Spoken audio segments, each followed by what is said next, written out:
আমরা শাহবাগ থেকে শান্তিপূর্ণ মানববন্ধন করে সচিবালয়ের সামনে আসলাম। পুলিশ আমাদেরকে আমাদের ছত্রভঙ্গ করলো এবং আমাদের উপর টিয়ারশেল এবং জলকামান ছুড়ে মারলো। পুলিশ আমাদেরকে ভয় দেখাচ্ছে। পুলিশ আমাদেরকে বলছে আমরা নাকি মুনাফিকি করতেছি, আমাদেরকে ভয় দেখাচ্ছে আমাদের নামে মামলা দিবে।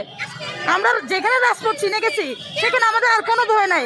আমরা হয়তো যোগদান নিয়ে ফিরবো, নাহলে আমাদের মৃত্যু হবে।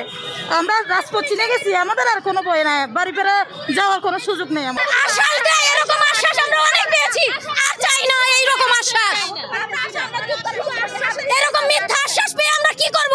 আজকে আমাদের এই 11 দিন যাবত বসা এই আশ্বাসটা পেয়ে